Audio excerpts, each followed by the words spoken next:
ব্যাসকৃত সংস্কৃতৰ ভাগৱত, দেৱভাষা সংস্কৃতৰ ভাগৱত সকলোৱে বুজি পোৱাকৈ প্ৰাঞ্জল ভাষাৰ অসমীয়ালৈ তৰ্জমা কৰাৰ প্ৰাগমুহূৰ্ততে মংগলাচৰণ আৰু ঋষি প্ৰশ্ন নামাকৰণৰ সৈতে আমাক কি ক'ব বিচাৰিছে, এই কথাখিনিৰ পৰা আমি জানিবলগীয়া, বুজিবলগীয়া, শিকিবলগীয়া আৰু আমাৰ উঠি অহা প্ৰজন্মক, ঘৰখনৰ পৰিয়ালক, সমাজৰ লোকক আমাৰ জনাবলগীয়া, বুজাবলগীয়া, শিকাবলগীয়া দিশ কি সোমাই আছে, মই তাৰ ওপৰত আলোচনা কৰিম। মহাপুৰুষ শংকৰদেৱে ব্যাসকৃত ভাগৱত, সংস্কৃত ভাগৱত অসমীয়ালৈ অনুবাদ কৰাৰ আগমুহূৰ্ততে এই কিফাকি কথাৰে আমাক এটা কথা ক'ব বিচাৰিছে যে আমি ৰাতিপুৱা শুই উঠাৰ পৰা গধূলা খোৱালৈকে, জন্মৰ পৰা মৃত্যুলৈকে যিবিলাক আমি কৰ্ম কৰোঁ, আমি ক'ৰবাত কেতিয়াবা যাত্ৰা কৰি যাওঁ, আমাৰ পৰিয়ালৰ কোনো লোক ক'ৰবালৈকে যায়, আমাৰ যাত্ৰাৰ অন্তৰালত কি থাকে, আমাৰ এটা লক্ষ্য বা উদ্দেশ্য থাকে। আৰু আমি ৰাতিপুৱা শুই উঠাৰ পৰা গধূলা খোৱালৈকে আমি যিবোৰ কৰ্ম কৰোঁ, কৰ্মবিলাকৰ মাজত এটা আমাৰ কামনা বা বাসনা থাকে। আমাৰ লক্ষ্য বা উদ্দেশ্য নথকা আৰু কামনা বাসনা নথকা কোনো কৰ্ম আমি কেতিয়াও নকৰোঁ, আৰু লক্ষ্য উদ্দেশ্য নথকা কোনো ঠাইলৈকে আমি কেতিয়াও যাত্ৰা নকৰোঁ। এতিয়া আমাৰ উদ্দেশ্যটো হ'ল যে আমাৰ যাত্ৰা কৰি ওলোৱা লক্ষ্য বা উদ্দেশ্য আৰু কৰ্মটো কৰাৰ কামনা বা বাসনা আমাক কোনে পূৰণ কৰিব? আমাৰ গুৰুজনাই কৈছে ভগৱন্তই পূৰণ কৰিব। ভগৱন্ত পূৰ্ণ কাম, আমি অকাম। তেওঁ স্বতন্ত্ৰ, আমি পৰতন্ত্ৰ। আপুনি বহুত দিনৰ পৰা ক'ৰবালৈ যাম বুলি ভাবি থাকিলেও নিৰ্দিষ্ট দিনা যাব নোৱাৰিবও পাৰে যদি ভগৱন্তই যাব নিদিয়ে। আপুনি খাম বুলি বাঢ়ি লোৱা ভাত কাঁহীও খাবলৈ নাপাব পাৰে যদি ভগৱন্তই খাব নিদিয়ে। গতিকে ভগৱন্ত স্বতন্ত্ৰ, আমি পৰতন্ত্ৰ। তেওঁ পূৰ্ণ কাম, আমি অকাম। আমি কৰা কাম এটাৰ কামনা তেওঁ পূৰণ নকৰিলে আমি নিজেই পূৰণ কৰিব নোৱাৰোঁ। সেইকাৰণে সকলো যাত্ৰাৰ প্ৰাৰম্ভণিতে ঈশ্বৰৰ নাম লৈ যাত্ৰা কৰিব লাগে আৰু সকলো কৰ্ম ঈশ্বৰত অৰ্পণ কৰি কৰিব লাগে। যত ধৰ্ম কৰ্ম কৰা কৃষ্ণত অৰ্পণ, তেবে অপ্ৰয়াসে সিজিবেক প্ৰয়োজন। যে আমি নিজে কৰিছোঁ বুলি ভাবি কোনো কাম কৰিব নালাগে। মই কৰিছোঁ বুলি ভাবি যদি আমি কামবিলাক কৰোঁ, আমাৰ অৱস্থা যশোদাৰ দৰে হ'ব। যশোদাই দধিভাণ্ড ভঙাৰ অপৰাধত কৃষ্ণক ধৰি আনি উৰালত বান্ধিব বিচাৰিছিল।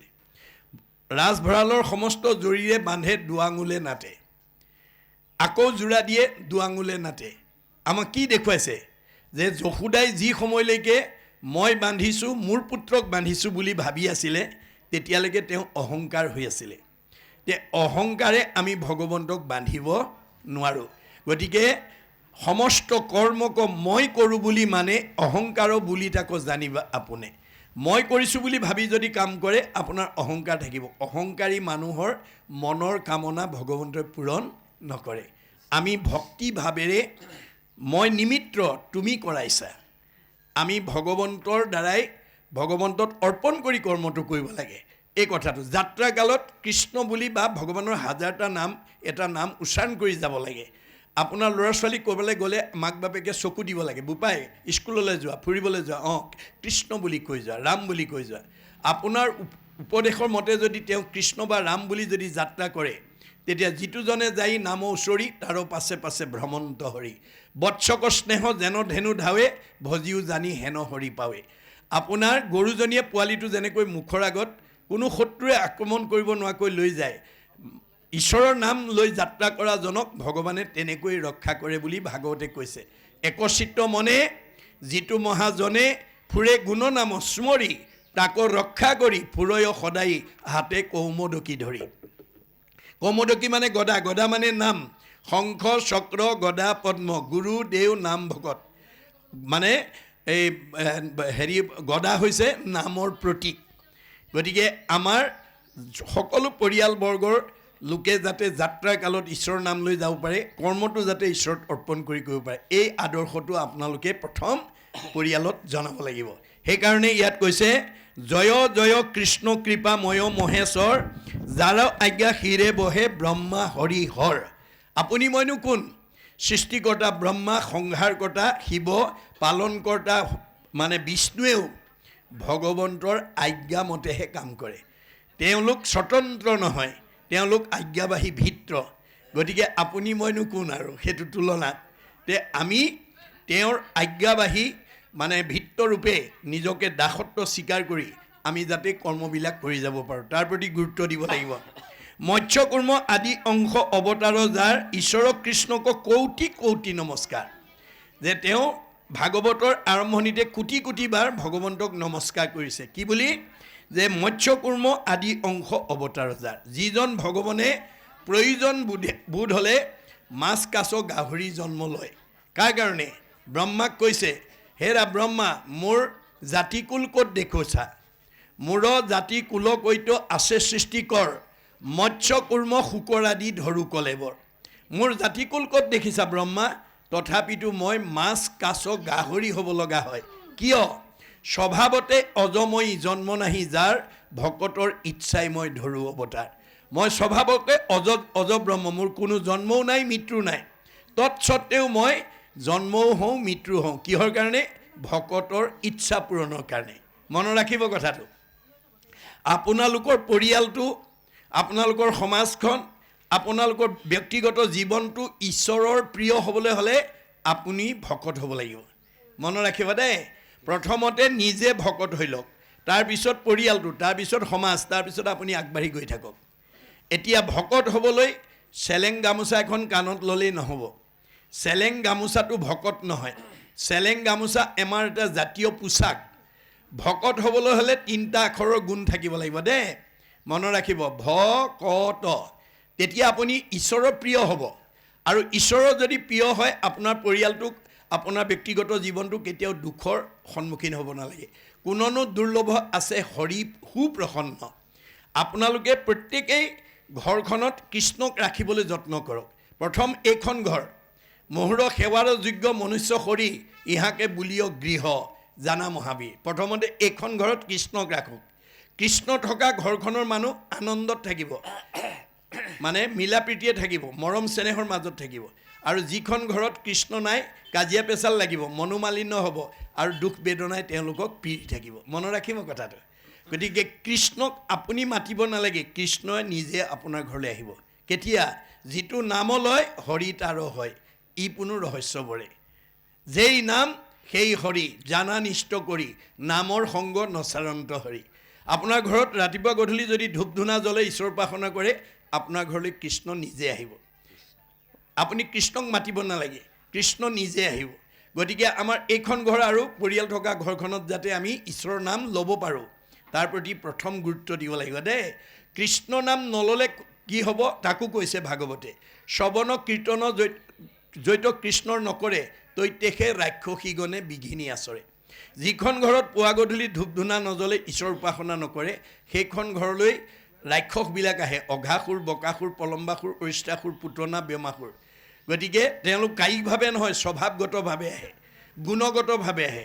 আমাৰ কিছুমান মানুহৰ পৰিয়ালৰ মানুহ আছে, কথা ক'বই নোৱাৰি, টিঙিচকৈ খং উঠেই, কথা ক'বই নোৱাৰি, লাঠিডাল উলিয়াই আনেই, কথা ক'বই নোৱাৰে, ঠেঁপেচ লাগি চকু পানী উলিয়াই 3-4 দিনমানলৈ ভাত পানী নাখায়েই। এনেকুৱা গুণ যিখন ঘৰৰ পৰিয়ালৰ আছে, সেইখন অসুৰ থকা পৰিয়াল। গতিকে আমি সেই অসুৰবিলাকক যেতিয়ালৈকে মাৰিব নোৱাৰিম, উলিয়াই পঠিয়াব নোৱাৰিম, তেতিয়ালৈকে সেইখন ঘৰত শান্তি হ'ব নোৱাৰিব। আমি কেনেকৈ উলিয়াম? গুৰুজনৰ দিনত এজন আতা পুৰুষে ফকৰাৰ যোগেদি কৈছে, ব্ৰহ্মাক মাৰিবা, বিষ্ণুক মাৰিবা, ৰুদ্ৰক নিদিবা ঠাই, মহা মহা মহন্ত আহিলে কোবাই মাৰিবা, তেহে ভকতি পায়। ব্ৰহ্মাক মাৰিবা মানে ৰজগুণ মাৰিব কৈছে, বিষ্ণুক মাৰিবা মানে সতগুণ মাৰিব কৈছে, আৰু ৰুদ্ৰক মাৰিবা মানে তমগুণ মাৰিব কৈছে। মাৰা মানে সংস্কাৰ কৰিব কৈছে দেই। আৰু মহা মহা মহন্ত মানে কাম, ক্ৰোধ, লোভ, মোহ, মদ, মাৎসৰ্য, এইবিলাকক আমি মৰিয়াই মৰিয়াই মাৰিব লাগিব, তেতিয়াহে ভকতি কৰিব পাৰিব। মানে তেওঁলোকক আহাৰ দিব নালাগিব। আপোনাৰ ঘৰলৈ অহা আলহী অতিথি, ভকত বৈষ্ণৱ, বন্ধু বান্ধৱ লগ পালে আপুনি যদি ঈশ্বৰৰ কথা পাতে, কয় আৰু শুনে, তেতিয়া আনন্দ নিজে আহিব। মূৰ শুনিৰ মল কথা কহন্ত শুনন্ত, মুতবিনে চিত্ত আন দেৱত নেদন্ত, পৰম আনন্দ আহি মনত মিলয়, তেবে তাকো আৰু 3 তাপে নচুয়। আনন্দ মানে কৃষ্ণ। মনত ৰাখিব যেতিয়া আপুনি বন্ধু বান্ধৱ লগ পালে, লগৰীয়া পালে, ভকত বৈষ্ণৱ পালে, ঈশ্বৰৰ কথা যদি পাতে, আনন্দ নিজে আহিব। তাকে নকৰি যদি বন্ধু বান্ধৱ, আলহী অতিথি, ভকত বৈষ্ণৱ আহিলে যদি পৰচৰ্চা, পৰনিন্দা, পৰ সমালোচনা পাতে, আপোনাৰ আলোচনাইটো যদি আনৰ অন্তৰত আঘাত দিয়ে, তেতিয়া আলোচনা কৰা কিজনৰ কি হ'ব? পাপায় পৰপীড়নম, আপোনাৰ পাপ হ'ব। আপুনি কাক আঘাত দিব? চবতে ভগৱান আছে। ভগৱানে কৈছে চবতে মই আছোঁ, মোকে আঘাত দিবা, মোকে দুখ দিবা, মোকে অন্যায় কৰিবা, মই আকৌ তোমাক ভালে ৰাখিব নহ'ব।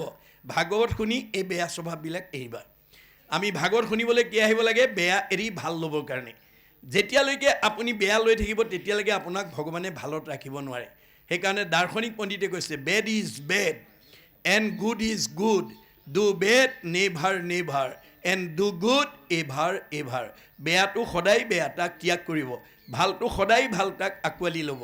কপিলে মাকক কৈছে, জীৱৰ দুৰ্ভেদ্য পাশ সংগক কহয়, কিন্তু দুৰ্জনৰ সং তেজিবে লাগে।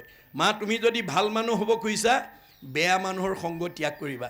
সেই সংগ নিতে যদি কৰে সাধুত। আজি আপোনালোক সাধু হৈ আছে দেই। আজি গুণোৎসৱ সাধু, মূৰ শুনিৰ মল কথা কহন্ত শুনন্ত, মুত মন দিয়া সবে তাপ এৰাৱন্ত, তাকে সে বুলিও সাধু, জানিবাহা আই, তাৰাৰ সংগক তুমি পাৰ্থিবা সদায়। ঈশ্বৰৰ কথা কোৱা আৰু শুনা মানুহৰ লগ পাবৰ কাৰণে মাধৱ পুৰুষৰ দৰে ৰাতিপুৱাই ভোকলে হাত টনি ক'ব লাগিব, কৃপাৰ সাগৰ দৈৱকী নন্দন, পুৰিও মনৰ কাম, ভকতৰ সংগ সদা নুগুচুক, মুখে তোৱা গুণ নাম। ভকতৰ সংগ নাপালে আপুনি ঈশ্বৰৰ নাম নাপায়, আৰু ঈশ্বৰৰ নাম নাপালে আপুনি মনটো শুদ্ধ নহয়। মনত ৰাখিব কথাটো। সেইকাৰণে এনেধৰণৰ সাধুৰ সংগ যদি আমি লওঁ, তেতিয়া আমাৰ মুখ্যৰ দুৱাৰ চতুৰ্বৰ্গ সাধন হৈ যাব। এয়া আমাক মানে ভাগৱতে নিৰ্ণয় কৰি দিছে। প্ৰথম ভ আখৰে কৈছে কি? ভ শব্দে ভগৱন্ত, ভৱ বিমোচন, ভজন ভক্তিত তুষ্ট হুৱন্ত সিজন। ভগৱন্তই কাক ভাল পায়? মানুহৰ জন্ম পায়, চাৰিমুঠি জীৱৰ ভিতৰত শ্ৰেষ্ঠ জন্ম পায়, যি পুৱা গধূলি ধূপ এডাল জ্বলাই ঈশ্বৰৰ নাম লয়, সেইজনক ঈশ্বৰে ভাল পায়। আমাৰ মাক বাপেকে কোন ল'ৰা ছোৱালীক ভাল পায়? যি ল'ৰা ছোৱালীয়ে মাক বাপেকক শ্ৰদ্ধা কৰে, ভক্তি কৰে, মৰম কৰে, আদৰ কৰে, সন্মান কৰে, কথা শুনে, শাক বচন মানে, সেইটো সন্তান সকলো মাক বাপেকৰ মৰমৰ। সন্তান হৈ যদি মাক বাপেকক শ্ৰদ্ধা নকৰে, ভক্তি নকৰে, মৰম নকৰে, আদৰ নকৰে, কথা নুশুনে, শাক বচন নামানে, সেইটো সন্তান কোনো মাক বাপেকৰ মৰমৰ হ'ব নোৱাৰে। এইটো যেনেকৈ বাস্তৱ সত্য। আমি কাৰ সন্তান? আমাৰ ভাগৱতে কৈছে, যিজনৰ টিপিটিত তুষ্ট হ'ব দেও, জানিবা সিজন পিতৃ একক কৃষ্ণ দেৱ। আমাৰ সকলোৰে পিতৃ কৃষ্ণ, আমি তেওঁৰে সন্তান। এতিয়া আমি তেওঁৰ সন্তান হৈ ৰাতিপুৱা গধূলি তেওঁৰ নাম লৈছোনে নাই? তাৰ ওপৰতহে আমাক কিমান ভাল পাব, কিমান বেয়া পাব, কিমান সুখত ৰাখিব, কিমান দুখত ৰাখিব মানে নিৰ্ভৰ কৰিব। মনত ৰাখিব। গতিকে সেই কৃষ্ণ পুজিবে দ্ৰব্য লাগে মাত্ৰ নাম, তেবে নৰে লভে ধৰ্ম মুখ্য অৰ্থ কাম। আমি সেই আমাৰ সকলোৰে পিতৃ কৃষ্ণক পুজিবৰ কাৰণে আমি ভাত মাছ খুৱাব নালাগে, কাপোৰ কানি বেলেগকৈ দিব নালাগে। সেই কৃষ্ণ পুজিবে দ্ৰব্য লাগে মাত্ৰ নাম, নামেৰে পূজা কৰিবলৈ। নাম কাৰোপৰা ধাৰ কৰিব নালাগে। হিয়াৰ মাজে নামৰ ভাণ্ডাৰ, মুখে বাজ হয়। হাজাৰ নাম ভগৱানে আমাৰ হৃদয়ত থৈ দিছে, আপুনি মাত্ৰ তাৰ পৰা দুই এটা ক'ব লাগে। মাধৱদেৱে কৈছে, ৰাম কৃষ্ণ নাম যিটো সদায় ফুৰে গায়, সদায়েই মংগল তাৰ অমংগল নাই। ভগৱানৰ নাম দুটা আখৰৰ নামটো যদি আমি সদায় গাব পাৰোঁ, ক'ব পাৰোঁ, আমাৰ অমংগল হ'ব নোৱাৰিব। ৰাম কৃষ্ণ হৰি বোল তেজিল ভয় লাজ, হৈবন্ত বেকত হৰি হৃদয়ৰৰ মাছ। আপুনি নাম লোৱাৰ লগে লগে আপোনাৰ হৃদয়লৈ ভগৱন্ত গুচি আহিব। মনত ৰাখিব কথাটো। আৰু আপোনাৰ যি মনৰ বাঞ্ছা আছে পূৰণ কৰি দিব। গতিকে যদিও কৃষ্ণ অব্যক্ত, যদিও আমাৰ নিৰাকাৰ নিৰ্গুণ অদৃশ্য, তেওঁ ব্যক্ত হওঁ বুলি কৈছে। ভাগৱতে কৈছে, অব্যক্ত ঈশ্বৰ হৰি জাত পৰে নাহি নাহি, পৰম পুৰুষ ভগৱান, ভক্তজনে লৈলে নাম পূৰ্ণ কৰি মন কাম, অন্তৰতে দেহি সমিধান। ভগৱন্তৰ নাম লোৱাৰ লগে লগে আপোনাৰ হৃদয়ত আহি আপোনাৰ মনৰ ভাৱনাটো পূৰণ কৰি দিব। কাৰ ওচৰলৈ গ'লে আপোনাৰ সমস্যা সমাধান হ'ব, অথবা প্ৰয়োজন হ'লে প্ৰতিনিধি পঠাই দিব। এয়াই নামৰ মহিমা। মনত ৰাখিবা দেই। গতিকে ভগৱন্তৰ নাম যাতে আমাৰ পৰিয়ালৰ প্ৰতিজন সদস্যই ল'ব পাৰে, তাৰ কাৰণে গুৰুত্ব দিব। ক শব্দে কৃষ্ণভজী পবিত্ৰ পৰম, আত্মাক দেখন্ত কৃষ্ণ সমস্ততে সম। আমাৰ আত্মা দৃষ্টিত আমি সকলো সমান। আমাৰ কোনো আত্মাৰ ডাঙৰ সৰু নাই। ডাঙৰ সৰুটো কাৰ আছে? দেহৰ। দেহৰহে মতা মাইকী, বগা ক'লা, ওখ চাপৰ, শকত ক্ষীণ, আপোন পৰ চুতবৰ আছে। আত্মাৰ নাই। আত্মা কেনেকৈ আছে? ঋগ্বেদত কৈছে, কে সাগ্ৰ শতভাগস্য শতাংশ স্বাদিচাত্মক জীৱ সূক্ষ্ম অৰূপ অয়ং সংখ্যাতিটো হি চিৎকণ। আমাক যদি কোনোবাই সোধে পৰম ব্ৰহ্মৰ অংশ আত্মা আমাৰ দেহত কিমান পৰিমাণে আছে, তেতিয়া ঋগ্বেদক দোহাই দি ক'ব লাগিব, চুলিৰ আগ এডাল 10,000 ভাগ কৰি এভাগ ল'লে যিমান সূক্ষ্ম অণু হয়, সিমান সূক্ষ্ম অনুৰূপে গুৰি পৰুৱাত যিমান, হাতীটোতো সিমান, বুঢ়া মানুহত যিমান, কেঁচুৱা ল'ৰাটোতো সিমান। মানে আত্মাৰ ডাঙৰ সৰু নাই, দেহৰহে ডাঙৰ সৰু আছে। এই উপলব্ধিটো যিদিনাখন হ'ব, সেইদিনা আপুনি জীৱন্ত মুক্ত হৈ যাব। আত্মবোধ হ'লে আপোনাৰ মোৰ মাজত কোনো পাৰ্থক্য নাথাকে। এই আধ্যাত্মিক জ্ঞানটো যিখন ঘৰৰ শাহুৱেকে বুজি পাব, তেওঁৰ বোৱাৰীয়েকক নিজৰ ছোৱালী বুলি ভাবিব। আৰু যিখন ঘৰৰ বোৱাৰীয়েকে এই আত্মতত্ত্ব জ্ঞান উপলব্ধি কৰিব, শাহুৱেকক নিজৰ মাতৃ বুলি ভাবিব। তেতিয়া সেই দিনাখনৰ পৰা আৰু সেইখন ঘৰত শাহু বোৱাৰীৰ মাজত মনোমালিন্য হ'ব নোৱাৰে। কিন্তু ভাগৱতৰ এই আত্মজ্ঞানটো নোহোৱাৰ কাৰণে আজি আমাৰ বহুত পৰিয়ালত শাহুৱেকে বোৱাৰীয়েকক দেহ ধৰ্ম লৈ মনত আঘাত পোৱাকৈ কথা কয় যে এওঁতো মোৰ ছোৱালী নহয়, আপোনাৰ আমুকৰহে ছোৱালী। আৰু বহুত বোৱাৰীয়ে শাহুৱেকক নিজৰ মাতৃ বুলি নাভাবে, এওঁতো মোৰ মাতৃ নহয় নহয়, এওঁ এখেতৰহে মাতৃ। সেইকাৰণে দেহ ধৰ্ম লোৱাৰ কাৰণে ইজনীয়ে সিজনীক মনত আঘাত পোৱাকৈ কথা ক'ব পাৰে। গতিকে যিদিনাখন আত্মবোধ হ'ব, সেইদিনাখন আৰু কোনেও কাকো নকয়। কেতিয়াবা বহুত শাহুৱে কয়, আজি বোৱাৰীক একদম ঠিকছে দি দিছোঁ, হৃদয়লৈকে ভেজাই দিছোঁ। ভগৱন্তই কৈছে, কাক দিছা? চবতে ময়ে আছোঁ। মোকে দুখ দি যাবা, মোক এগুণ দুখ দিলে তুমি দুগুণ দুখ পাবৰ কাৰণে সাজু হৈ থাকিবা। কেতিয়াবা কোনোবা বোৱাৰীয়ে কয়, মই আজি শাহুক একদম ঠিকছে কৈ দিছোঁ। ভগৱানে কৈছে, কাক ক'লা? চবতে ময়ে আছোঁ, মোকেই দুখ দি থৈ গৈছা, তুমি আৰু দুগুণ দুখ পাবৰ কাৰণে সাজু হৈ থাকা। গতিকে আমি কোনেও কাকো দুখ দিব নোৱাৰোঁ, আত্মাই আত্মাক দুখ দিয়া হ'ব। আত্মাই আত্মাক যিদিনালৈকে দুখ দি থাকিব, সেইদিনালৈকে আপুনি ঈশ্বৰৰ অপ্ৰিয় হৈ থাকিব, সেইদিনালৈকে আপোনাৰ মনৰ কামনা পূৰণ নহ'ব। গতিকে মনৰ কামনা পূৰণ নোহোৱা মানুহে কেতিয়াও খোলা হাঁহি মাৰিব নোৱাৰিব। খোলা হাঁহি মাৰিব নোৱাৰা মানুহৰ কেতিয়াও চেহেৰা ভাল নহয়, কমনীয়তা নাবাঢ়ে, আৰু সুস্বাস্থ্যৰ গৰাকী নহয়, আয়ুস বাঢ়িব নোৱাৰে। বাইবেলত চলোমনে কৈছে, এ মেৰী হাৰ্ট ডুৱেট good like a medicine, A broken heart dried the bone. যাৰ হৃদয়ত আনন্দ থাকিব, মেডিচিনৰ দৰে কাম কৰিব, চেহেৰা ধুনীয়া কৰিব, কমনীয়তা বঢ়াব, পৰমায়ুস বঢ়াই দিব। যাৰ হৃদয়ত দুখ বেদনাই ভৰি থাকিব, সি আৰু ঘিউ মৌ খাওক, হাড়লৈকে শুকাই যাব। আহাৰে চেহেৰা ভাল কৰিব নোৱাৰে যেতিয়ালৈকে মনটো আনন্দত ৰাখিব নোৱাৰে। মনত ৰাখিব কথাটো। ত শব্দে তৰণৰ উপায় শৰণ, হৃদয় মধ্যত দেখে কৃষ্ণৰ চৰণ। তাকেহে বুলিও ভকত জানিবা নিশ্চয়, নিজে তৰি কুলকো উদ্ধাৰ কৰে। এই তিনিটা আখৰৰ গুণ যাৰ আছে, তেওঁ ঈশ্বৰৰ প্ৰিয়, আৰু তেওঁ নিজেও তৰিব, পৰিয়ালটোকো উদ্ধাৰ কৰিব। আপোনালোকৰ ঘৰত যদি এই তিনিটা আখৰৰ গুণবিশিষ্ট এজন ভকত থাকে, তেওঁ নিজেও উদ্ধাৰ হ'ব, পৰিয়ালটোকো উদ্ধাৰ কৰিব। আৰু যদি অভকত থাকে, তেওঁ নিজেও মৰিব, পৰিয়ালকো মাৰিব। সেইকাৰণে কপিলে কৈছে, কপিল বদতি মাও শুনা দেৱহুতি, অভকতে কদাচিতো নপাৱে মুকুতি। আমাৰ ভগৱন্তৰ হাজাৰ নামৰ পৰা এটা নাম আমাৰ পৰিয়ালৰ যাৰ মুখত নাই, 1000 এফাকি ঘোষাৰ পৰা এফাকি ঘোষা যাৰ মুখস্থ নাই, সেইজন অভকত বুলি কৈছে দেই, মনত ৰাখিব, সেইজনেই অভকত। গতিকে আমি ভকত হ'বলৈ হ'লে হৰি নাম ঘোষি কলি যুগত নিশ্চয় হুইবেক লোক ভকত। ভগৱন্তৰ নাম যাৰ মুখত আহিব, সেইজনেই ভকত। সি ডেকা ল'ৰাও হ'ব পাৰে, গাভৰু ছোৱালীও হ'ব পাৰে, বোৱাৰীও হ'ব পাৰে, শাহুও হ'ব পাৰে, পিতৃও হ'ব পাৰে, মাতৃও হ'ব পাৰে। আৰু যাৰ মুখত ঈশ্বৰৰ নাম নাই, সেইজন অভকত। ঈশ্বৰৰ নাম নোহোৱা জীৱবিলাক যদিও দেখাত মানুহ, তেওঁলোক মানে খাবলৈ জীয়াই থকা মানুহ বুলি কৈছে দাৰ্শনিক পণ্ডিতে। আমাৰ এই তত্ত্বটো নজনা আমাৰ সমাজত এতিয়া খাবলৈ জীয়াই থকা মানুহৰ সংখ্যা বেছি। জুতিয়ে বুদ্ধিয়ে দিলেই ভাল, নহ'লেই কাল, নাই। সেইকাৰণে আমি আচলতে খাবলৈ জীয়াই থাকিব নালাগে, জীয়াই থাকিবলৈ খাব লাগে। Live to eat but no' eat to live.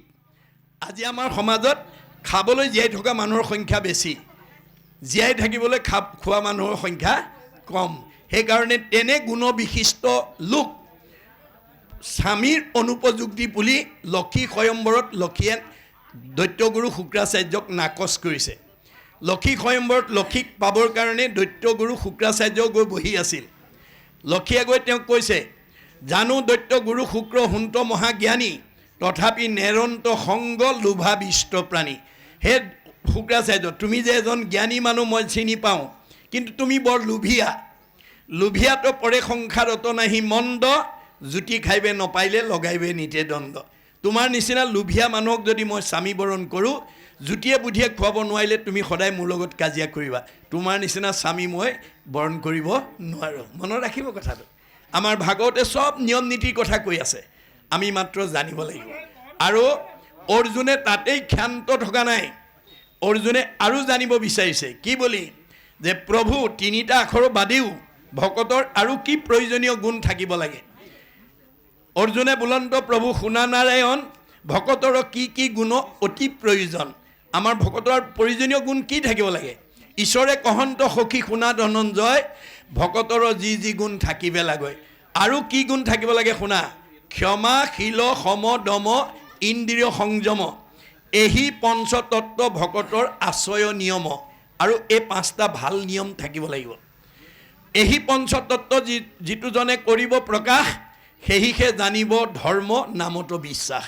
এই 5টা গুণ যাৰ গাত থাকে, সি ধৰ্ম কি বস্তু, নামৰ মহিমা কি জানে, আনে নাজানে। মনত ৰাখিব। আৰু কৈছে, নেৰিবেক ধনে ধানে মানে আশকতি, নাপাইবে উদ্ধাৰ সখী যাইবে অধুগতি। আমি লগত নিব নোৱাৰা ধন টকা পইচা গাড়ী মটৰ পকা ঘৰ দুৱাৰ ইন্দ্ৰিয় সুখ ভোগকে বিচাৰি থাকিব নালাগে। তেতিয়া আমাৰ জীৱটো উদ্ধাৰ হ'ব নোৱাৰিব, অধুগতি যাব। কাৰণ লগত নিব নোৱাৰা ধন টকা পইচাৰ মোহত যদি আমাৰ মনটো পৰি যায়, আমাৰ জীৱটোৰ অৱস্থা কি হ'ব? বেদত কৈছে, ধায়ত বিষয়ান পঞ্চ সংগস্তে সুপ্ৰজায়তে, সংগাত সংজায়তে কাম, কামাত ক্ৰোধ অভিজায়তে, ক্ৰোধাত ভৱতি সন্মোহ, সন্মোহাত স্মৃতি বিভ্ৰম, স্মৃতি ভঞ্চাত বুদ্ধিনাশং, বুদ্ধিনাশাত প্ৰণশ্যতি। আমাৰ মনটো যদি লগত নিব নোৱাৰা ধন সম্পত্তি মোহত পৰি যায়, তেতিয়াহ'লে আমাৰ কামনা বাসনাত বাধা পৰাৰ লগে লগে খং উঠিব। খং উঠাৰ লগে লগে মোহগ্ৰস্ত হ'ব। মোহগ্ৰস্ত হোৱাৰ লগে লগে স্মৃতি নষ্ট হ'ব। স্মৃতি নষ্ট হোৱাৰ লগে লগে বুদ্ধি নষ্ট হ'ব। আৰু বুদ্ধি নষ্ট হোৱাৰ লগে লগে পথ বাচিব নোৱাৰি আমি আকৌ 84 নৰকত জাহ যাব লাগিব। গতিকে সেইকাৰণে গুৰুজনে ভাগৱতত কৈছে, যত দিব্য ঘৰ বাৰী বস্ত্ৰ অলংকাৰ, সবেও নুপুৰে মন এক লোভিয়াৰ। আমাৰ মনটো যদি লোভৰ বলি হৈ যায়, আমাক একো বস্তুৰে জোৰা নমৰা হ'ব। ফলত কি হ'ব? অসন্তুষ্ট প্ৰাণীৰ নখন্দে মনত দুখ, তলুইকৰ লক্ষ্মী পাইলে নাহি তাৰ সুখ। যাৰ মনটো অসন্তোষীয়া, তাৰ তলুইকৰ সম্পত্তিও সন্তুষ্ট দিব নোৱাৰে। এতিয়া উপায় কি হ'ব? আমাৰ উপায় ভাগৱতে দি থৈ গৈছে। কি বুলি? যেহি পাৱে তাতে মহাতুষ্ট হুৱে মন, তেৱেহে বিপ্ৰৰ তেজ বাঢ়ে অনুক্ষণ। আপোনাৰ বাপুনি নগৰত বাস কৰা মানে গৃহস্থীসকলক পূৰ্ব পুণ্য অনুসাৰে য'ত অনুষ্ঠিত কৰিছে, কৰ্ম কৰি যি ফল পাইছে, ভক্তিৰ দ্বাৰা তাতেই সন্তুষ্ট হৈ সুখে দুখে মুখে জনো চাৰে ৰাব নাম। সকলো সময়তে আমি যদি ঈশ্বৰৰ নাম ল'ব পাৰোঁ, তেতিয়া তেজ মানে শক্তি, তেজ মানে প্ৰভাৱ, তেজ মানে প্ৰতিভা, তেজ মানে চেহেৰা, তেজ মানে কমনীয়তা, তেজ মানে পৰমায়ুস বাঢ়ি যাব। আৰু যদি তাকেই কৰিব নোৱাৰে, তেতিয়াহ'লে নিজৰ ভৰিত নিজে কুঠাৰ মৰা হ'ব। আজি এই দৰ্শনটো নজনাৰ কাৰণে আমাৰ সমাজত বহুত বহুত কোৱালিফাইড মানুহ, বহুত বহুত উচ্চ পদস্থ বিষয়ত চাকৰি কৰা মানুহে ভগৱানে দিয়াটোত সন্তুষ্ট নাথাকি নিজাববীয়াকৈ বেছি সুখী আৰু ধনী হ'বলৈ গৈ অন্যায়ভাৱে মানে আচৰণ কৰি ধন উপাৰ্জন কৰিবলৈ গৈ মানে ৰঙা ঘৰৰ অতিথি হ'ব লগা হৈছে। বহুতে চাকৰিৰ পৰা নিলম্বন হ'ব লগা হৈছে। কিন্তু ভাগৱতৰ এই দৰ্শনটো যদি সেইসকল কোৱালিফাইড মানুহে শুনে, সেইসকল উচ্চপদস্থ বিষয়ৰ চাকৰি কৰা মানুহে শুনে, তেওঁলোক কেতিয়াও বিপদত পৰিব নালাগে। সেইকাৰণে ভাগৱত শুনিবলৈ আহিব লাগে। মনত ৰাখিব। গতিকে ভগৱন্ত ভকত প্ৰিয়, ভকতকহে তেওঁ ভাল পায়। যাবৰ সময়ত উদ্ধৱক কৈ থৈ গৈছে, ব্ৰহ্মা হৰ হলায়ুধ লক্ষ্মী প্ৰিয় জায়া। মই ব্ৰহ্মাকো ভাল পাওঁ, দাদা বলভদ্ৰকো ভাল পাওঁ, শিৱকো ভাল পাওঁ। এওঁ তিনিজনতকৈ মই লক্ষীক বেছি ভাল পাওঁ। আৰু লক্ষীতকৈও পৰম সুন্দৰ মূৰ দেখাই টুকায়া। মোৰ নিজৰ দেহটোক মই নিজৰ ভাৰ্যাজনীতকৈও বেছি ভাল পাওঁ। বুজা নাই? পৰম সুন্দৰ ইটো দেখা মূৰ কায়া।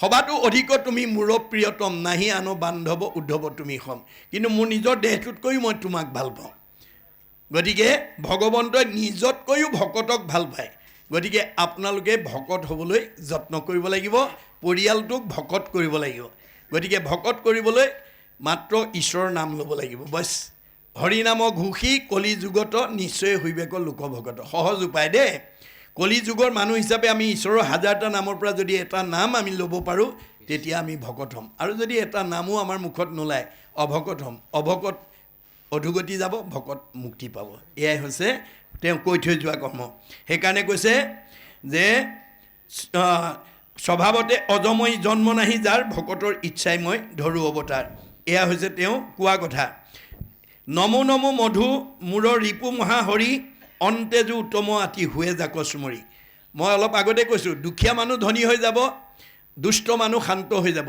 ভগৱন্তৰ নাম শুনিলে আৰু নিজ জাতি উত্তম হৈ যাব এই কথা কৈছে তাৰপিছত কৈছে সমস্ত জগত উদ্ধাৰক যাৰ নাম এই সংসাৰ উদ্ধাৰ কৰিব মানে কলিৰ লোকৰ ভাগ্যৰ মহিমা কোনে কহি পাৱে পাৰ সমস্ত সংসাৰৰ নামেহে উদ্ধাৰক কহিলোঁ শাস্ত্ৰৰ সাৰ গতিকে আমাৰ শাস্ত্ৰই কৈছে ঈশ্বৰৰ নামেহে কলি যুগৰ মানুহক উদ্ধাৰ কৰিব আনে কৰিব নোৱাৰে গতিকে আমি ঈশ্বৰৰ নাম যাতে ল'ব পাৰোঁ গাব পাৰোঁ ক'ব পাৰোঁ তাৰ কাৰণে আমি যত্নপৰ হ'ব লাগিব তাৰপিছত কৈছে প্ৰভু ভগৱন্ত ভকতৰ নৱনিধি হৰিক স্মৰণে আৰম্ভৰ হৌক সিদ্ধি সকলো কাম ঈশ্বৰত চিন্তা কৰি আৰম্ভ কৰিব লাগে সকলো কাম যাত্ৰাৰ কালত ঈশ্বৰক চিন্তা কৰি যাব লাগে কৰ্মটো আমি ঈশ্বৰত অৰ্পণ কৰি কৰিব লাগে তেতিয়া আমাৰ মনৰ কামনা ভগৱন্তই পূৰণ কৰিব পৰীক্ষিত মুখ্য কথা দ্বাদশ স্কন্ধৰ কৃষ্ণৰ চৰণে ভনে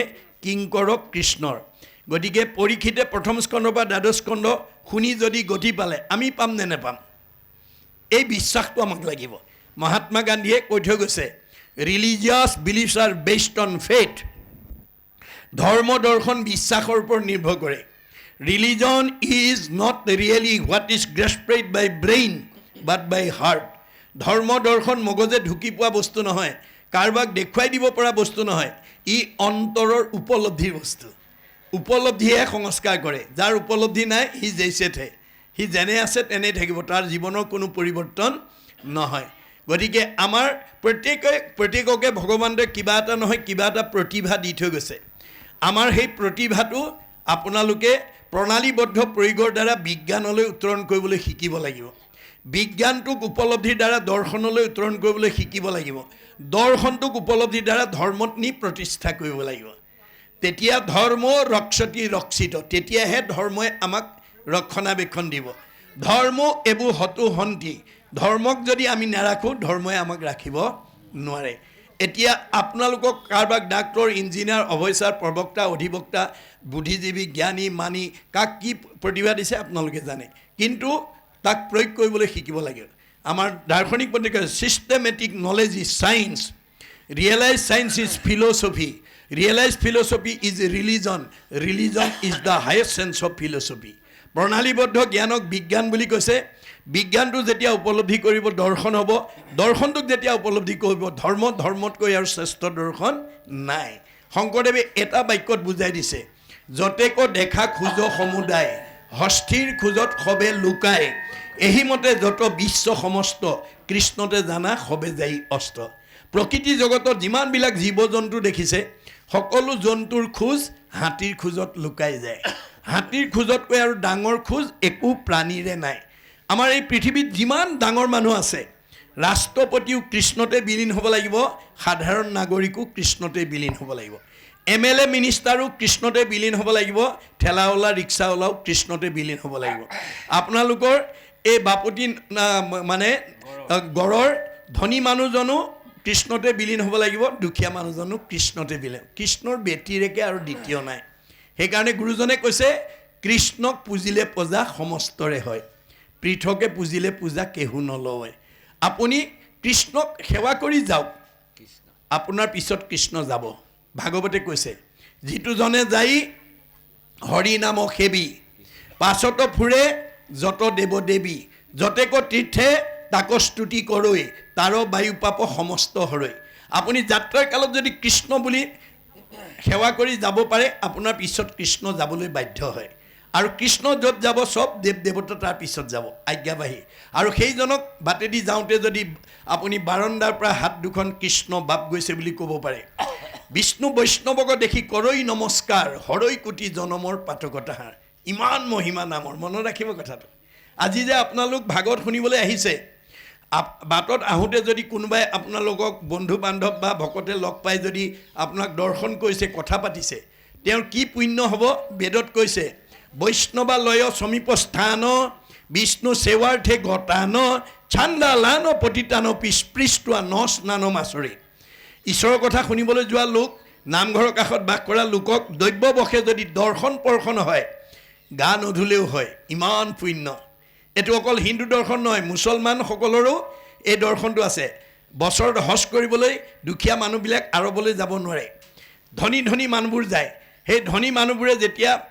হজ কৰি ঘূৰি আহে হাজাৰ হাজাৰ দুখীয়া মানুহে প্ৰথম দৰ্শন কৰিবৰ কাৰণে আগবাঢ়ি যায় অৰ্থাৎ প্ৰথম দৰ্শন কৰাজনে তেওঁ আৰৱত হজ কৰি যিটো পুণ্য পায় তেওঁক দৰ্শন কৰাজনে সমানেই পুণ্য পায় আমাৰো গুৰুজনাই ভাগৱতত কৈছে আজি আপোনালোকে কৃষ্ণ কথা শুনিবলৈ আহিলে মই কৈ আছোঁ আপোনালোকে শুনি আছে জীৱা পঢ়ে জীৱা শুনে শুনাৱৈ আনক পাপচাৰী সিও যায় বিষ্ণুৰ স্থানত আপুনি কিছুমান দুই এটা কথা মনত ৰাখি গৈ আপোনালোকৰ ঘৰত থকা পৰিয়ালক যদি কয় গৈ আৰু পৰিয়ালে যদি আপোনাৰ মুখৰ পৰা এই ভাগৱতৰ কথা শুনে তেওঁলোকো মুক্তি পাই যাব মনত ৰাখিব ইমান মহিমা আছে গতিকে যিটো কথা বিদুৰে উদ্ধৱক উদ্দেশ্যি কৈছিল কৃষ্ণক বৈকুণ্ঠলৈ পঠিয়াই খৰমজোৰ মূৰত লৈ উচুপি উচুপি যেতিয়া কান্দি আহি আছিল তেতিয়া বিদুৰে প্ৰায় 14 বছৰ কাল তীৰ্থ পৰ্যটন কৰি মহাভাৰতৰ যুদ্ধৰ পিছত আকৌ গৃহ অভিমুখে আহি থাকোঁতে যমুনা নদীৰ পাৰতে দুইজনৰ মাজত দেখা দেখি হৈছিল হৈ পেলাই উদ্ধৱক দেখি তেওঁৰ মনৰ ম্লান দেখি বুজি পাইছিল আৰু কৈছিল উদ্ধৱ তুমি মহান ভাগ্যৱান তুমি প্ৰায়ণৰ সময়তো কৃষ্ণক দৰ্শন কৰিলা পৰ্শন কৰিলা সংলাপ কৰিলা মই দুৰ্ভগীয়া মই সেইটো সুবিধা নাপালোঁ কিন্তু ভগৱন্তই মোক এটা সুবিধা দিছে তুমি যিহেতু কৃষ্ণক দৰ্শন পৰ্শন সংলাপ কৰি আহিছা তোমাক চুলেও মই সমান পুণ্যভাগী হ'ম কৃষ্ণ পদ পৰখীয়া আশী আছা বাপ মানে তোকচুই হওঁ মই পৰম নিষ্পাপ ঐ বন্ধু উদ্ধৱ সাৱতি ধৰ মোক শুনি দশ গুণে উধাই উদ্ধৱৰ সুখ তেতিয়ালৈকে উদ্ধৱে বুজি পোৱা নাছিল কৃষ্ণ কথা শুনা কোৱা মানুহজনক চুলে চালেও আনৰ পুণ্য হয় এইটো বিজ্ঞানসন্মত মনত ৰাখিব আমাৰ শংকৰদেৱে বিজ্ঞানসন্মত ধৰ্ম দি থৈ গৈছে যাৰ কাৰণে বিশ্ববিখ্যাত বৈজ্ঞানিক আইনষ্টাইনে কৈছে science without religion is blind religion without science is lamp যিটো ধৰ্মত বিজ্ঞান নাই সেইটো অন্ধ আৰু যিটো বিজ্ঞানত ধৰ্ম নাই খুৰা গতিকে বিজ্ঞান আৰু ধৰ্ম ওতঃপ্ৰোত সম্বন্ধ আপোনালোকে যদি খৰখজুতি হোৱা মানুহ বা সংক্ৰামক ৰোগী হোৱা মানুহ এজনক চুৱে গৈ তেওঁ পিন্ধা কাপোৰ পিন্ধে তেওঁ শোৱা বিচনাত শুৱে আপোনাৰ গালৈ ৰোগটো সংক্ৰমিত হৈ যাব কাৰণ এজন খৰখজুতি হোৱা বা সংক্ৰামক ৰোগীৰ ৰোগৰ অনুৰেণু তেওঁ পিন্ধি থকা কাপোৰ তেওঁ শোৱা বিচনাত সংক্ৰমিত হৈ থাকে আৰু সেই ঠাইত যদি ভাল মানুহ গৈ শুৱে গৈ বা তেওঁৰ লগত চোৱা গজা কৰে তেওঁৰ গালৈ সংক্ৰামক ৰোগটো সংক্ৰমিত হয় এইটো যেনেকৈ বিজ্ঞানসন্মত সত্য তেনেকৈ সন্ত মহন্ত ভক্ত বৈষ্ণৱক আপুনি যদি স্পৰ্শ কৰে তেওঁ পিন্ধা কাপোৰ পিন্ধে তেওঁ শোৱা বিচনাত শুৱে আপোনাৰ গালৈ সৎগুণটো সংক্ৰমিত হৈ থাকিব যাৰ কাৰণে উদ্ধৱে কৈছে মই কৃষ্ণৰ চাৰ বস্ত্ৰ পিন্ধো অৰ্থাৎ কৃষ্ণই পিন্ধি এৰা বস্ত্ৰ উদ্ধৱে পিন্ধে কৃষ্ণ সৰ্বগুণাকৰ তেওঁ পিন্ধা বস্ত্ৰটো তেওঁ সৎগুণৰ অনুৰেণু লাগি থাকে এই কথাখিনি আমি বিজ্ঞানসন্মতভাৱে যেতিয়ালৈকে উপলব্ধি কৰিব নোৱাৰিম তেতিয়ালৈকে আমাৰ সংস্কাৰ নহ'ব এই তথ্য আমাক দিছে তাৰপিছত কৈছে নমো নমো মধুমূৰ ৰিপু মহাহৰি অন্তেজু উত্তম আতি হুৱে যাক স্মৰি সমস্তে জগত উদ্ধাৰক যাৰ নাম হেনয় কৃষ্ণক কৰোঁ সহস্ৰ প্ৰণাম যিজনৰ নাম ল'লে সকলো জীৱ উদ্ধাৰ হৈ যায় সেইজনৰ নাম আমি সদায় ল'ব লাগিব প্ৰভু ভগৱন্ত ভকতৰ নৱনিধি হৰিক স্মৰণে আৰম্ভৰ সৌকশিৰি যে ভকতক সকলো মনোবাঞ্ছা পূৰ্ণ কৰে ভগৱন্তই সেইকাৰণে সকলো কাম আৰম্ভণিতে ভগৱন্তক আমি চিন্তা কৰিব লাগে পৰীক্ষিত মুখ্য কথা দ্বাদশ স্কন্ধৰ কৃষ্ণৰ চৰণে ভনে কিংকৰ কৃষ্ণৰ যে পৰীক্ষিতে যদি দ্বাদশ স্কন্ধ শুনি গতি পালে আমি নাপাম কিয় এই বিশ্বাসটো আমাক লাগিব প্ৰথম স্কন্ধৰ পৰা দ্বাদশ পৰ্যন্তে কহিলা ৰাজত মহা মুনীন্দ্ৰ মহন্তে গতিকে মৃত্যুমুখী পৰীক্ষিতক প্ৰথম স্কন্ধৰ পৰা দ্বাদশ স্কন্ধলৈকে শুকদেৱে ক'লে আৰু কি কৈছে যে সংক্ষেপ কৰিয়া উধাৰিয়া তাৰ সাৰ শংকৰে ৰচিলা কৃষ্ণ চৰিত্ৰ প্ৰয়াণ গতিকে বিস্তৃতভাৱে কোৱা কথাখিনি সংক্ষেপতে ভাগৱতত সন্নিৱিষ্ট কৰিছোঁ বুলি মহাপুৰুষে উল্লেখ কৰিছে